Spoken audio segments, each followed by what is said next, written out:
Again, thank you, Walter, for that introduction. Today, Khari and I are going to talk about understanding American social inequality attitudes, and it's really behind all of this is our purpose is to get comments from you to help us to resubmit a grant to the Russell Sage Foundation that we submitted last year, and it was rejected.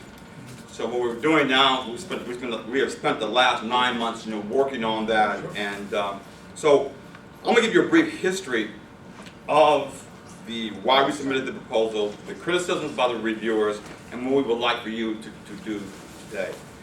The Russell Sage Foundation is located, and many of you know this already, is located in New York City, and it has always had a call for proposals over time that have emphasized inequality, economic inequality, local inequality, racial inequality, health inequality.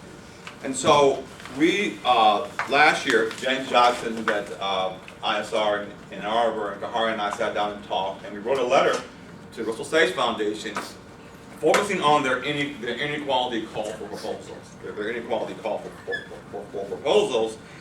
And in the initial letter that we sent, which was 4 pages back in December, the answer was yes. Please, we like your idea, please resubmit a full proposal. And we did that. We submitted a full proposal, and they said no to us. And we think the reason why is, one primary reason we think is that, well, several. One is that we were shifting our areas of expertise. They were saying that, yes, race and religion, yes, race and racial consciousness, yes, but class inequality, none of you are qualified to do that. You're shifting your work away, and that was a real problem for many other reviewers. The second one was that we were trying to link the survey or our proposal to the election, to the upcoming election, and having a panel in terms of pre and post. Had it been funded, we would have been in the field this summer, or the past summer. And they have problems with that too, saying that you're going to ask questions about inequality in a summer before the actual convention, you're going to get a lot of randomness and no responses, and that's going to be a real problem. And so they were saying that's an issue. And second, they were arguing that they didn't see the connection between this idea of having a panel so early out and causality in terms of the second wave. We want to do a two-wave proposal, one before the election, which was last summer, and then one after. And they were saying, no, it's a real problem because you're in the field too early, you're going to have a lot of random responses that mean nothing, and you can't link up the pre and the post. The other issue they had, the other issue they had was that the firm, this is very important, I think, for all of us in the room, the firm that you selected to do this, no information. Zero information about how they're going to actually assist in collecting the data and addressing this question of having a web-based survey and the problems with that in terms of the responsiveness issue, and also the fact that you may not have a representative sample, and they're arguing, well, you're doing this, you have this firm here, and no information about that. The other issue, so you see there are many issues. Many issues, is that you're advocating a position. We didn't think we were, but you're advocating a position. You are framing and priming the respondents to take a position on inequality. And we didn't think we were doing that. But they're saying, yes, you are. You are framing this, and so they're saying you're being advocates, not scholars. Not scholars. And so that we took all of that, and we said, okay, we're going to rethink about this and redo this whole issue. And then also recently talking to Brad Roth in my department, and Cody, I don't know, Cody's a grad student in the department. I was talking with him a little bit about Rawls and Mills, and it didn't quite fit, so we took that out. That's gone. So that discussion's gone. So we are going to resubmit this proposal, but today we would like for you to help us with in terms of the vignettes. Do the vignettes make sense for us? Second, the methods that we propose. in terms of the methods that we propose. Does that make sense in terms of, and finally, in terms of the policy questions? If we're examining social political inequality in terms of, are we asking the right kind of policy questions that have nothing to do with the vignettes? Are we asking the right kind of policy questions that would get at this question of inequality, and particularly inequality that pertains to groups, that pertain to specific groups that we're talking about? And that's the help that we would like for you to help us with. The final point I want to make is that we were fortunate enough, after going back and forth, to get a couple, 2 health vignettes on the health retirement survey that's conducted annually at the Institute for Social Research. That took 9 months of talking back and forth, and also taking out the kind of advocacy priming perspective that they thought we had. So we're getting closer to actually doing this and making it objective. Final point I want to make is that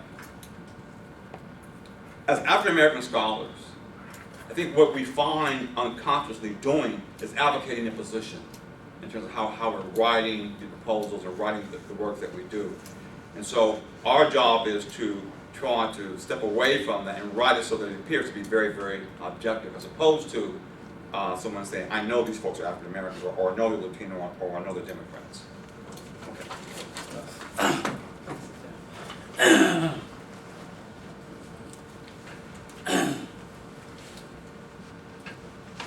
Okay.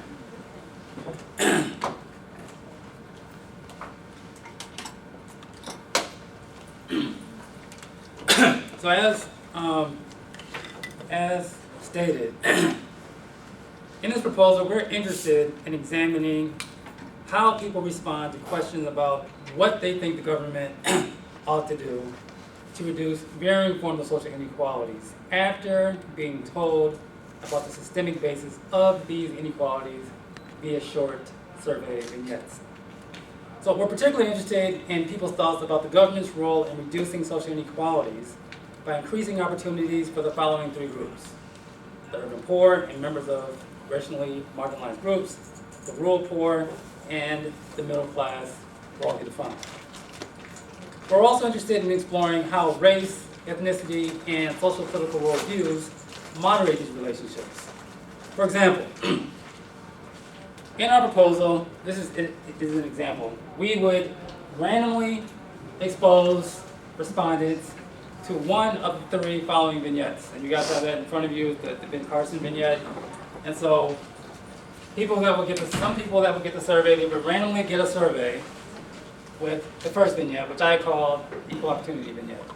So we'll start off, as you may be aware, Ben Carson, an African-American surgeon from Detroit that grew up in a single-parent household, is among the front runners for the Republican nomination in the 2016 campaign. His life story and candidacy represent an important achievement in our nation's efforts toward racial equality and equal opportunity. That being said, we're interested in reviews on a number of issues. And then we follow up that question with questions about affirmative action, questions about the need for affordable housing, more affluent communities, and other questions that aim at the government's responsibility to the poor and marginalized groups. Another group of respondents would randomly get the next vignette, what I call the systemic inequality vignette. First part starts out the same. As you may be aware, Carson, African American from Detroit, single parent household, front runners, RNC 2016 campaign. And then it changes. That said, his experience is relatively unique to that of the average African American who, as a group, live shorter lives, have less wealth, and are considerably more likely to be victims of police brutality and wrongful convictions than are other Americans. That being said, we're interested in your views on a number of issues. So another group randomly get assigned that question in the survey, followed up by questions about affirmative action and other anti-poverty programs. Third group of people get just this statement right here, we're interested in your views on a number of issues. Then we ask the question.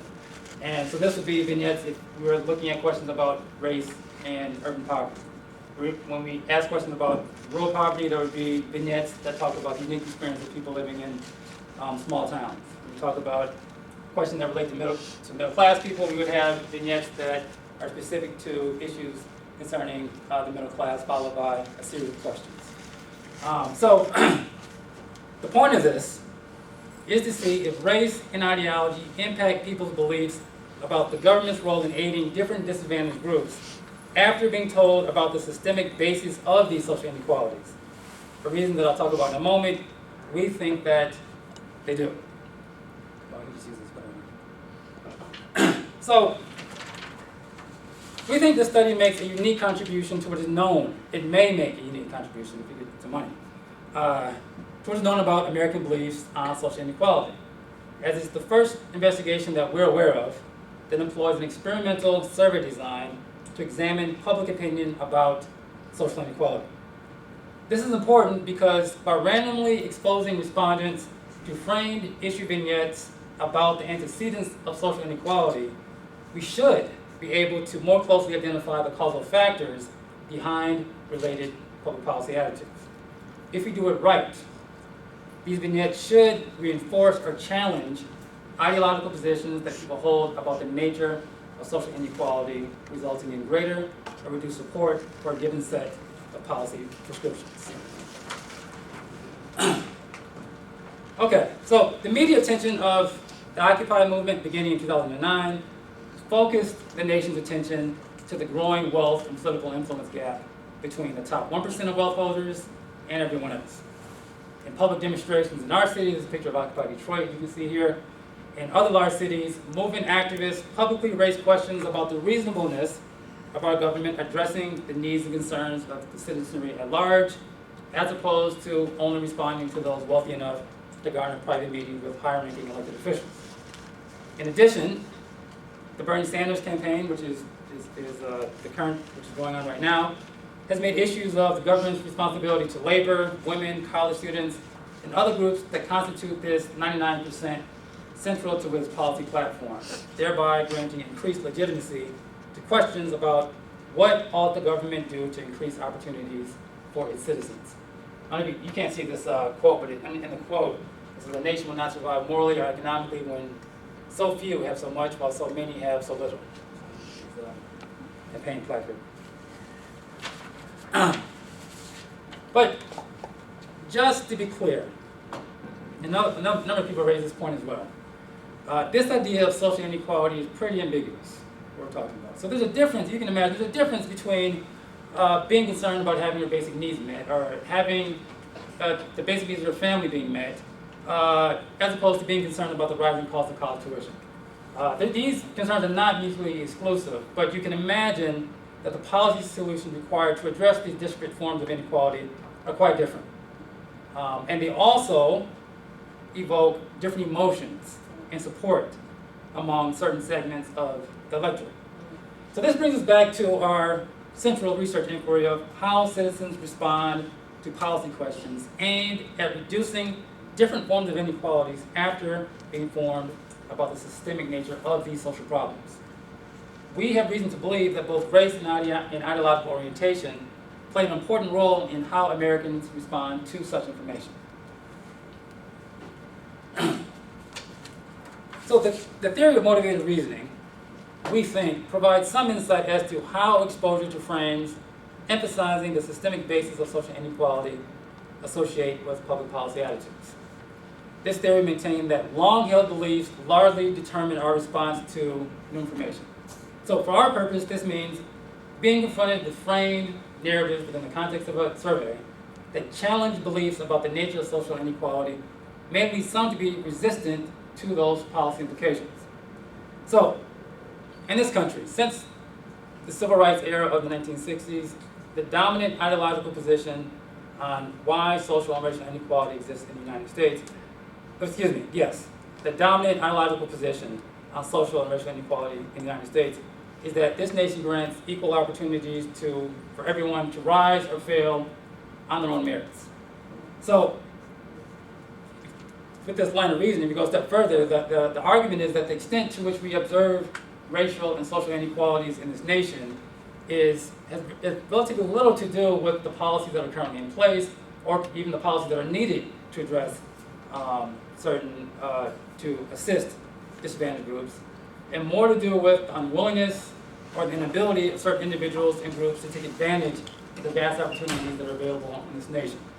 So, following this line of thought, discussions about the government's role in addressing different forms of social and racial inequality go against, they run counter to this dominant ideological ethos that the capitalist system that we have in this country is fair and rational and enables everyone to succeed or fail on their own merits.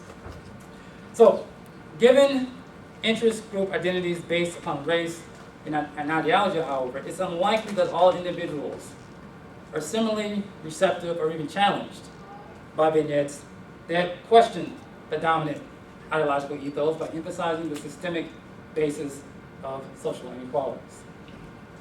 So we know from Don Kinder and Lynn Sanders' seminal 1996 book, Divided by Color, which for the sociology grad students, that's on the reading list for the prelim, so you should know about that one. So anyhow, we know from his book that whites' greater opposition to policies aimed at aiding minorities has much to do with the desire to protect racial group interests. So a preference for all groups to protect what they believe are their economic interests may lend itself to whites agreeing with the dominant ideological position that our capitalist system is fair and open to everyone that's willing to work hard. So for whites, but particularly conservatives, this worldview provides moral leverage to the perceived group's interest in maintaining their dominant socioeconomic and political position in the society by opposing policies aimed at reducing social and economic inequalities, particularly along racial and ethnic lines.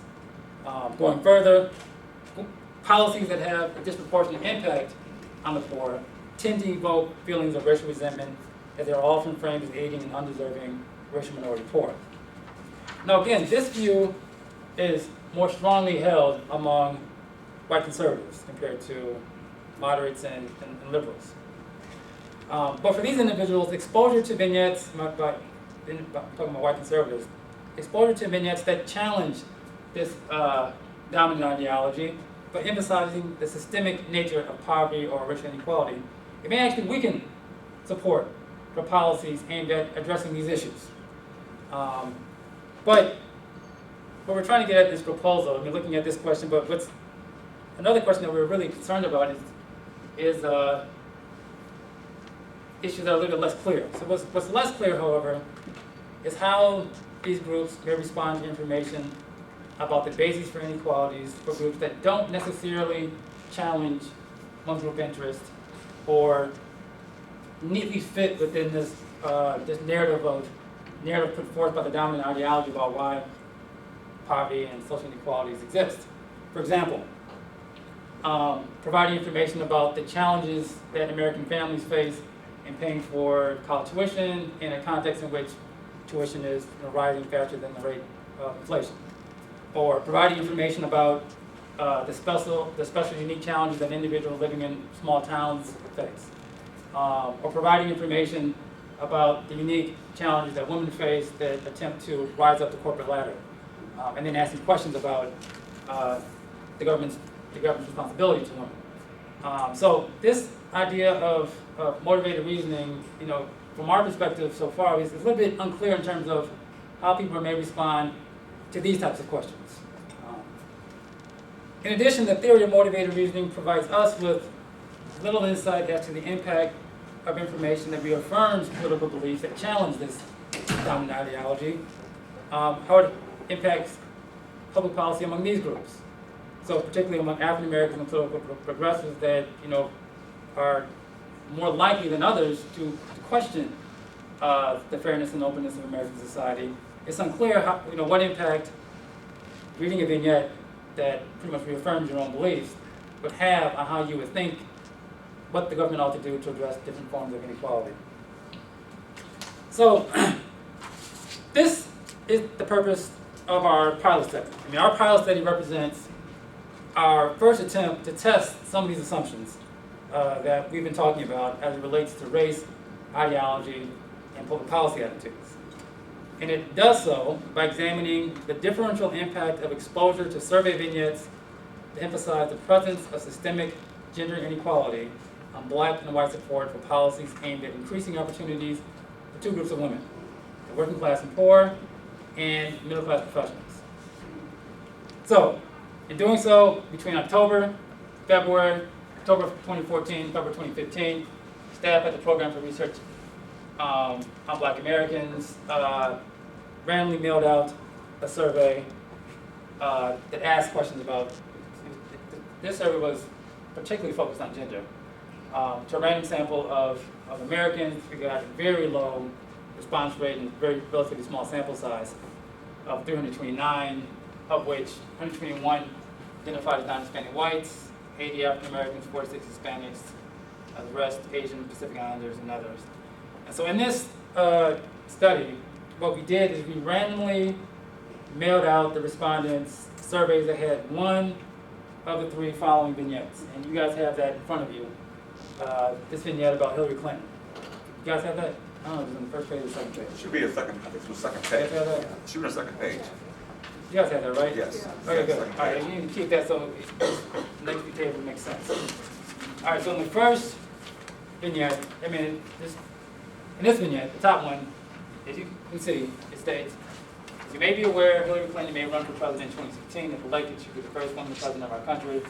However, Hillary really is the exception to the rule. Women in general show man income, money in the bank, important job titles, with that in mind, interested in views on a number of issues."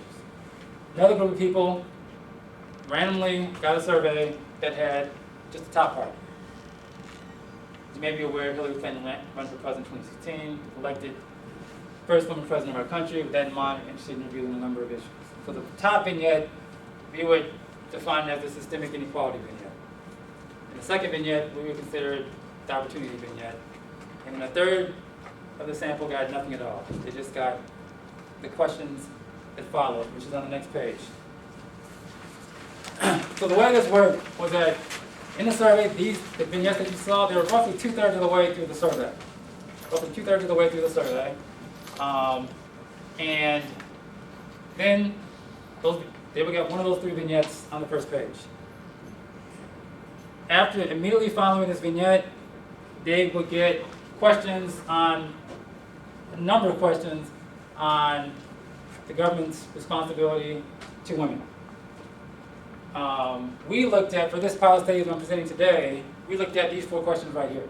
These are 4 questions that we looked at. So, how important is it to you that the new Congress and the President consider laws that aim at providing paid leave from work for new mothers? Another question, how important is it to you that the new Congress and the President consider laws that aim at providing free child and after-school care? Another question, how supportive would you be of government programs aimed at the following: helping poor single mothers pay for college and or technical trade courses? Another question, how supportive would you be of government programs aimed at the following: helping women in law firms, corporate settings, and other professional careers?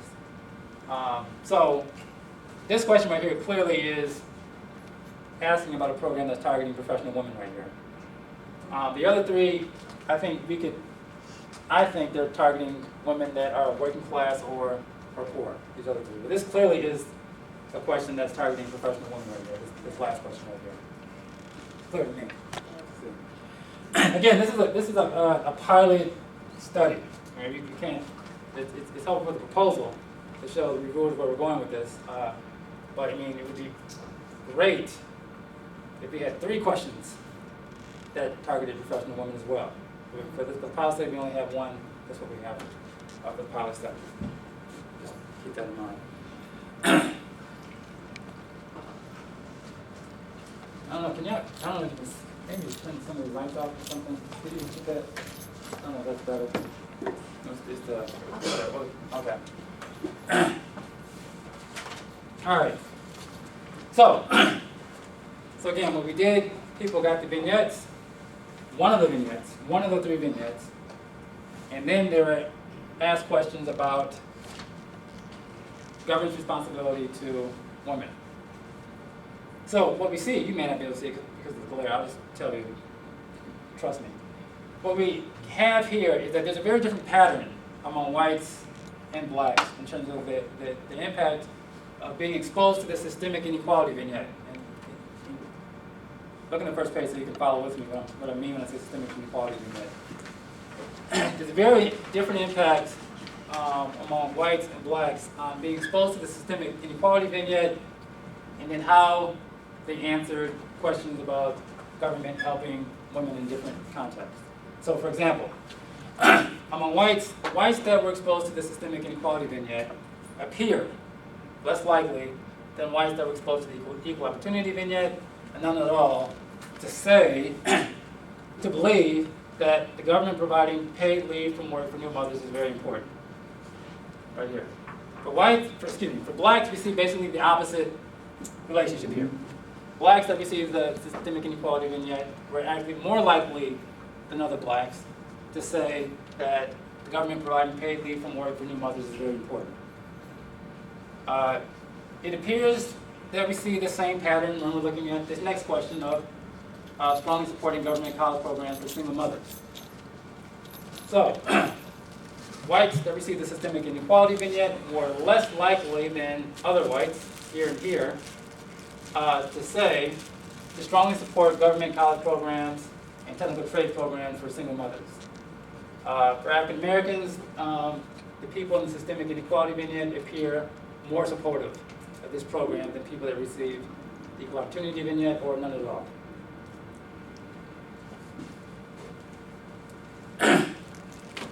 Same pattern when we're talking about government providing free child care. So again, whites that receive the systemic inequality vignette appear less likely than whites that receive the equal opportunity vignette to say that government providing free child care is very important. Not that big of a difference here. For African Americans, we see the opposite connection. The systemic inequality vignette, these individuals were more likely than those that receive the equal opportunity vignette to say that free child care is very important. In the last figure, we were looking at are people's views about government-based mentoring programs for women in law firms, large corporations, and other professional settings. Among whites, we don't see that big of a difference between individuals based upon if they receive the systemic inequality vignette or the equal opportunity vignette or none at all. Among African Americans, same pattern. Those that receive the systemic inequality vignette more likely than those that receive equal opportunity and no vignette at all to support programs aimed at helping professional women in corporate settings. So, in 3 out of the 4 cases, whites that were exposed to the systemic inequality vignette appear, important word, appear less likely than others to support policies aimed at reducing gender inequality. To be clear, they were less likely to support 3 policy programs that targeted working class and poor women. However, we found no such relationship with the program, we only have one, aimed at helping professional women. This may suggest that framing questions emphasizing the systemic basis of social inequality may generate more negative responses to government support for the undeserving poor, or at least the working class, relative to the middle class. On the other hand, in all 4 cases, blacks that were exposed to the systemic inequality vignette appeared more likely to support policies aimed at reducing gender inequality. This may suggest that being African American and or adopting political progressive worldviews may contribute to increased support for policies aimed at helping disadvantaged populations and made aware of systemic inequalities. Just want to point this out. These are preliminary analyses, and these analyses do not allow us to talk about statistical significant relationships, largely because of the relatively small sample sizes. They only allow us to talk about the appearance of what we think are differences in attitudes. But we ran power analysis of our data and our analysis, and what it indicated is that if the relationships that we observed, if the relationships that we observed held up, they would hold up and become significant with blacks with samples as low as between 100 and 150, and among whites with samples between 300 and 400. And so using the same methodological approach, what we're calling for is requesting funding that would allow us to collect larger samples of roughly 4,000 respondents. We get about 1,300 of each of African Americans, non-Hispanic white Americans, and Hispanic Americans, that would allow us to drill down to the specific subgroups. So we look at white political progressives that listen to or follow progressive media, and look at that group as a unit and see how these tests work with that group. We could look at African Americans, Democrats that go to politically active churches and are connected to liberal media, and see how it works with this group. These relationships work with that group. We could look at white conservatives that are connected to evangelical Protestant congregations and watch conservative news media and see, what the nature of the relationship would be if we ran the same test with that group. So if we had samples that were large enough, we would be able to drill down to the specific groups for which these effects may hold.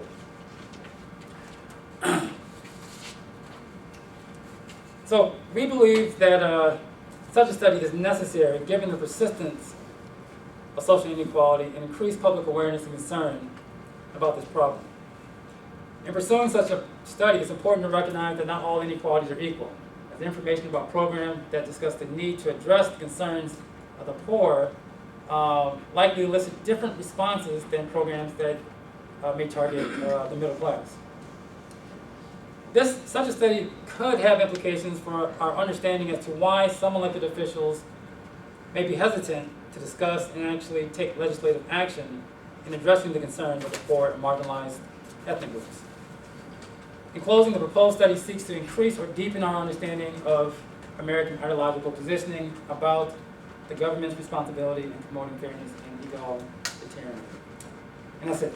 That's it right now. Yep. All right, so now, suggestions, comments. You turn the lights on. Yeah. Yeah.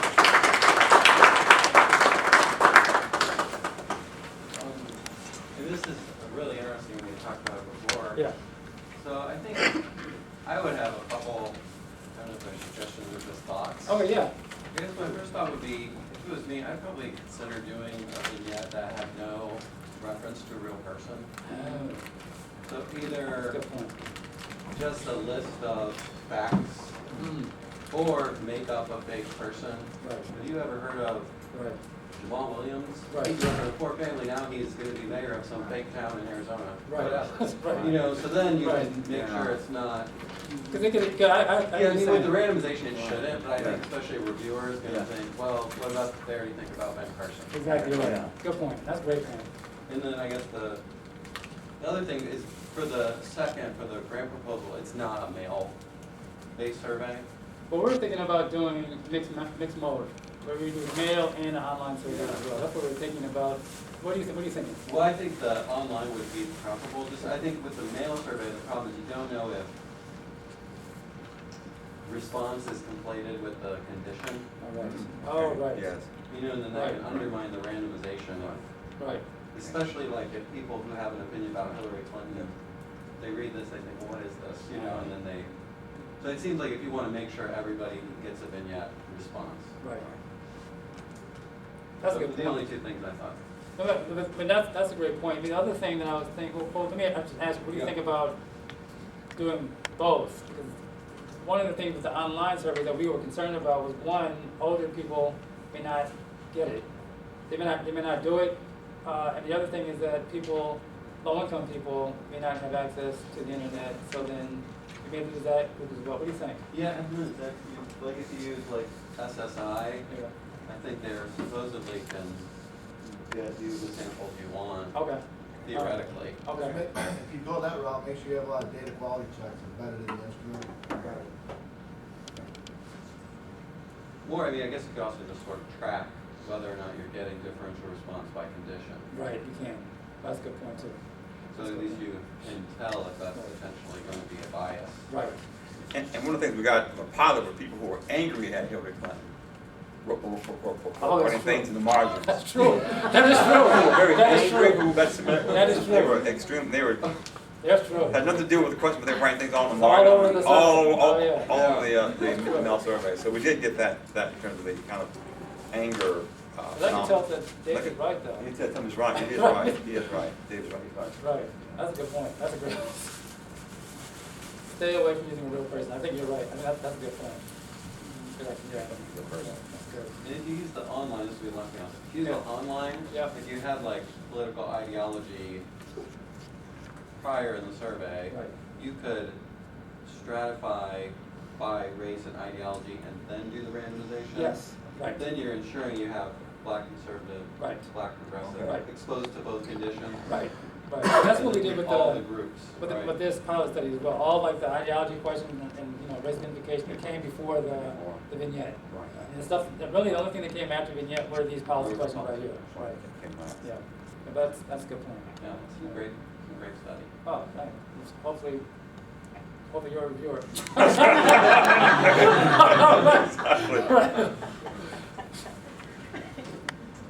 Go ahead.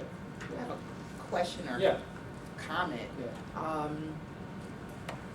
Would there be a way to partner with an organization such as NOW, National Organization of Women, because they have to produce this same type of data in order to get funding from constituents. That's just one organization, since you know you did a question as far as women are concerned. I think did California just recently pass a law that they will get paid sick days. So organizations, grassroots organizations, and partnering with them could be another way as far as strategy, Good point. because activism ignites policy change. We might not want to partner with now. Well, not now, I was just No, using I'm saying, but example. I'm thinking about it in terms of that could be a separate proposal. Because if we were to partner with now, it would drive home the argument to Russell Sage Foundation that we're advocating the position. Exactly, Right.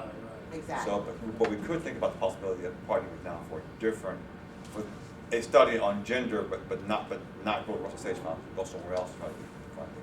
Well, maybe not just one organization, a variety of organizations that is representative of. I like nonprofit. I think nonprofit, non-political. Right. Mhm. I think Oh, we do yeah. that. Right. A nonprofit, non-political. I think that works.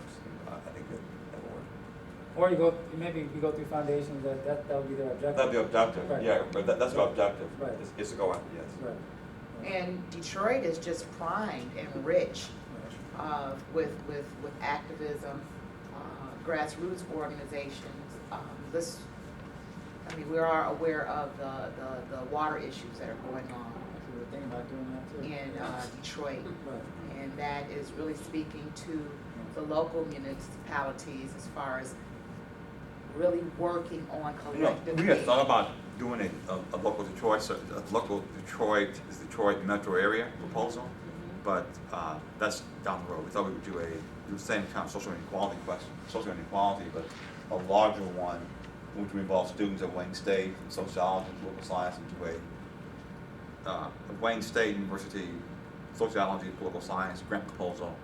But we would do that after we nailed this down. Okay. And that proposal would be strictly with Wayne State and with colleagues in both departments. And the aim would be to use this so that we could train graduate students, and undergrad and grad students into the research. But that's something we took after we did this. So we thought about that, but later. No, I mean, yeah, we did. I mean, we talked about that exact issue, because the idea was to do this, hopefully, the second time around, would be better. And if we can get funding, and then we, produce some work from it, it would help us make the case if we go to the National Science Foundation and say, we have the data, this is what it shows. We want to, have a similar design in Detroit, looking at issues that are specific to what Detroiters are going through. So issues like, emergency manager, gentrification, the water issue, and pose, similar idea, provide people with information about, some of the systemic basis of inequality in Detroit, and ask them, well, what do you think about government should do about water? What do you think the government should do about, improving housing within, neighborhoods and stuff like that? But that would, we gotta take baby steps. Oh, absolutely, absolutely. Right. But how it's turning into now Right. with the water issue now, it's a public health Right. line. Right. The UN is involved, Right. in the situation. Right. The water affordability plan Right. that is driving public policy That was a good point, yeah. to work with policymakers. Exactly. And I'm just trying to tie it into, work that maybe you don't have to redo again Right. in regards to collaboration. I agree. Thank you. So, go ahead. Right, yeah. I got a question. I mean, I suppose it's a question / comment. Mm. Is it, I thought about race as you're talking about social inequality, and then you're talking about race, and I'm thinking about race as a social class, and then I'm thinking of race in terms of when we talk social inequality. Are we talking economic? Are we talking economic or just the social? Because when you say social inequality, it's kind of implying the economic here all the way. So I'm thinking, and then I'm thinking of race in many different ways. I'm thinking of race as race, then I'm thinking of race as economic, then I'm thinking of race as a political, I mean, all these layers seem to be, when you say social inequality, there seems to be all these connotations just lifting up. Right. You wanna go? Yeah, I'm gonna go with that. I think that's very good. So we're gonna narrow it down when we submit it so that we're talking about race times class. Race times class. So we're in race times class, and then class times gender. We're gonna do race and class, and then gender and class. So there's a class component that we're embedded in, and so we want to try to narrow it down so that the vignettes as well as the policy questions deal with this question of economic inequality. Economic inequality across racial groups, across gender groups, and we want to be able to have large enough sample sizes so that we can, as Khari was saying, so we can look within these particular groups. But that's a very good point. And so we want to do class times race and class times gender. We have large enough samples of racial groups or ethnic groups. So we're going to make sure that we clarify that. I think you're right. That could be an issue for reviewers in terms of, well, what do you mean by race? What do you mean by class? Right. And the other thing that, and this is a good point, and it wasn't clear enough when I was speaking, and we need to make this clear in the written proposal, is that what we want to do is look at different, so we try to get at that by focusing on these three groups. So you have the urban poor, so we'd have questions about conditions within inner cities. So we could have a vignette that says that basically, one of the reasons why, people living in inner cities trail a number of indicators is because their communities, tend to have, to be further from jobs. They have worse public transportation. They have a lower tax base, and this makes it difficult for people in these contexts to get out. And then you ask a series of questions about what do you think the government should do about housing? What do you think the government should do about putting affordable housing in more affluent communities so people can have access to more resources? What do you think the government should do about more money for public school districts in impoverished communities? And then we'd ask another series of vignettes about the rural poor. So you could set up something saying that to talk about the special challenges that people in small towns face, particularly small businesses face that are competing with large box stores like Walmart. And then you ask a bunch of questions about, what do you think the government should do about addressing the concerns about declining wages in these communities? So we could see, if we ask questions about specific groups of the poor, does it have a different impact on what people think the government should do? We think that asking people questions about the urban poor, that fits within, because people are thinking about black folks. I mean, that's kind of the code word. That would fit within this dominant ideological perspective about everything is fair, it's just that some people don't want to try hard enough. But if you put another group in there that doesn't fit within that ideological framework and doesn't necessarily compete with one's group interest, what happens? Our argument is that the response will be less negative That's negative. So we're trying to get at that. We weren't as clear. I wasn't clear up there, but we're trying to get at that by asking questions about different groups of people. You know, so you get urban poor, rural poor, ask about African Americans. I mean, we'll probably stop there. I don't know how much space we'll have in the survey. People can stop. So, but those right now, these are kind of middle class, urban poor, rural poor, racial groups. So that's how we're thinking about it. You can just hear it and Randall. Go ahead. You go ahead. Go ahead. I Yeah. don't know the wording on your questions. You use the word free. Like, Free? should there be free access? Oh yeah. Yes. Right. So, was that deliberate or inadvertent? Because you could, I mean, free could sort of ring lots of bells It for does, sure does. someone that I would imagine would be a white conservative. It does, sure does. Right. Or a word like subsidy might Right. also, so I would. That's the idea. So unless that was intentional. That's the idea. Yeah. That is the idea. I mean, that is the idea, is to have programs that, in this case right here, those were programs that would disproportionately benefit folks that were working class or poor. Because if you have an MBA and you're working at Ernst & Young, then they're probably going to give you like, 90 days after you have your kids before you go back to work. Whereas if you're working at McDonald's, you might not get that 90 days before you go back to work. And the same thing with free childcare. So if you're doing well, you're not going to send your kids to free childcare. You're going to pay for childcare that you think that you can afford and it's meet your expectations. If you don't have those options, then that's the free childcare. So the idea is to ask questions that target different groups of people, and it is priming. That is the idea. So you are. So we are Right. intentionally priming people. We're Right. intentionally priming. This is intentional. Right. But we want to prime but not be advocates. That's what we're trying to target. Prime but not be advocates. So that's kind of fine line we're at right now. Prime and not advocate. Do you think then, Thin line. maybe with like the policy questions, instead of saying like, because you're going from a very like this is to what ought to be, Yes. like you're going from a very like descriptive to prescriptive sense.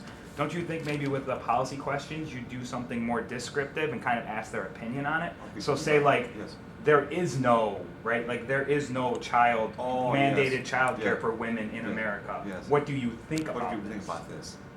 That's good. No, that is good. That's good. Yeah. Yeah. I mean that That is is good. good. That is good. That is good. That's good. I mean, I think that could be like Yes. I think that's perfect. I think that could be, you would set that up within the vignette. Right. I mean, yeah, you could set that up within the vignette. You could have questions about childcare. That would be part of the vignette, and then you could add to it issues about why some women, aren't able to afford childcare. Or just make it like methodologically consistent, right? So in the vignette, say something about that, Right. make sure it's about the woman. Right. Then when you get to the policy question, make sure it's about women too, but like Right. present a policy that is already in effect. In Right. effect. And then just ask their opinion on whether or not they Right, agree yes. with it. That's good too. That's- That's good. yeah. That's good. Randall and then Kalima. Go ahead, Randall. Oh, actually, what I was gonna say relates to what he just said, basically just the framing of the vignette as like structural versus individualistic. Because from what the talk to me, what it seems is that the vignette, the access to information just reinforces the group's own ideological positions they already hold. So whites are more individualistic, so you show a vignette about Ben Carson seceding, and it reinforces their position that, no, we should support a policy of whatever. Right. So, I was thinking of like making a vignette like, this is basically exactly what he said, a complete structural vignette Right. with a structural question to see how maybe if you expose white individuals, for example, to that structural information, Right. does that indeed change their position Right. on what policy prescriptions should be, that they should opt for? Right. Basically. Right. Yeah, Right. basically the same thing. Right. No, we're good. That's good. Kalima, go ahead. Just a general question. Yeah. Inside the research, are you looking at where people's attitudes or beliefs come from, what shapes them? Are there any media questions? And that's kind of hard because it's kind of hard if you're asking people, where do you get most of your news and information from? If you do it in the beginning, Right. or if you do it at the end, it's still Right. bad, but because it'll just, That's what we want to do. yeah. That is what we want to do. We do want to ask those questions about, who they voted for, in terms of what party they identify with, where they get the news from. All that will come before come before. So then you do that, then you can, create these separate populations. So you can look at people that identify as these well, you can look at people who identify as liberal, who always vote Democrat, who listen to NPR, they're members of, progressive organizations, however we define them. We could have, a sample of those folks and look at that. What happens when we present information about the systemic inequality of some issue, either the rural poor, the urban poor, blacks, Hispanics, whatever. Because in that case, it would reaffirm what they believe based upon what they told us about, their position, and see how that impacts what they think the government should do on any number of issues. That's the idea. Well, any of the questions look at how their own particular family structure helped to influence the ideas and opinions that they have. Yeah, because these questions they're asking are good because they're in the NES. These questions they ask people, who they talk to about politics, and they ask if the people you talk to are liberal or conservative or stuff like that. They ask that, and we did not do that. No, We did not do that. no, we have not done We that. have not, but we do. We have not done that. But we can do that. That can be in the survey. I mean, you can ask those questions. From a family that traditionally votes Democrat, Republican, Independent. Good questions. Would you ever consider breaking with that tradition or not? That's good. Demographics and psychographics. That's a good suggestion. Very good suggestion. Yeah, I like it. If it is. No, I think that can fit. Well, the challenge we're gonna have is time. Yeah. The challenge is timing and staying as narrow as possible so that it doesn't look like we're trying to do too much. We want to keep it narrow. So we're interested in motivated reasoning and the role that plays, and the degree to which, if we examine the research and that supports what we're examining, I think we can fit it in. But if it's something we think is interesting but doesn't quite fit, we don't want to give the reviewers any leeway to say, I think it's interesting but it doesn't really fit with what you're doing. So we're going to examine it, but if it doesn't fit, we're going to look at that question and see if it fits. Just won't mention it. Yeah, we just won't mention it. Also. And it could be a survey question, but Yeah, Khari's right. One thing that we learned is that what you do is you give the reviewers what they want. Then when you get your money and your instrument, you create what you want. Gotta get the money. Money first. Money first. Katina, you had a question? Just question, like, I know you guys did survey mailers. Now, did you do it locally, nationally? How did you guys disperse it? This was national. National. So what happened with this is that the national politics study was the initial sampling frame. Mm-hmm. The sampling frame from the national politics study 2004 was the initial sampling frame. And every couple of years they would go back out and not resample. In some cases they would resample the same people, in other cases they would get a brand new cross section. And so in 2014 they did both. Okay. So they already had the list, they went back out, they interviewed, sent out to some of the same people, and some of the people were brand new on the list. But it was a national sampling frame. But I think we just saturated the sample, and by 2000, this is 10 years later, we have very small sample size. 329. Yeah. Because my question was going to be, was it critical for you all to look at only presidential candidacy only? Or could it be from like another realm of like political interest? And the reason why I asked that is because just watching the presidential debate last night, when it's usually somebody that's being considered for presidential candidacy, they're already part of that like top affluent population, right? So is there like an issue with the connection between the individuals who may be, actually being surveyed and looking at these people who are kind of like maybe making suggestions about policy that are already a part of the more affluent? I gotta go back to David's question. Yeah. We need to pick, just fictitious characters. Come up with a racial algebra story in some cases, and those stories just a little more realistic to what actually happens. Yeah, go ahead. Well, I think after all the discussion, honestly, my suggestion would be to like take a longer vignette that was more like a fake news article. Right. And however you could do it, it could be about one person, one issue, and then you could sort of incorporate his suggestion to fit these policies in. And I also think that would sort of make the external validity You know, enhance that sort of like, this could be relevant because we want to see how people who are exposed to different types of media respond. It's good.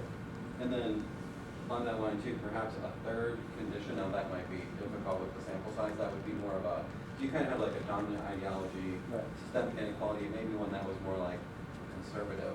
Yeah. So, you know, this is because of reverse racism. Oh, that's good. Free handouts, you know, That's kind of good. things. Yeah. Because then you can kind of map that onto the types of media people consume. That's good. Confirm what's being reported a lot now that Fox News are the least, I don't want to use the word, but they have the least accurate information. And so it's reported, is that really true? You know, we need to know, and that may not necessarily be true. Is there someone that you, that has already done this, a similar type of study that has been awarded that you can actually call on to meet with? Get some advisement? Not that it's done, no, not that, I mean, there's people that have done criminal service design, and actually, we are sending, that's exactly what we're doing actually, yes, because that's like, we're sending a proposal to a few people who have done criminal service designs in the past. That have been funded? Yes. That were awarded? Yeah, yeah, right. Yeah, right. Okay. If you're in South 2000, you can sign the form for the leave of 4996. Great, suggestion. Thank you. Thank you.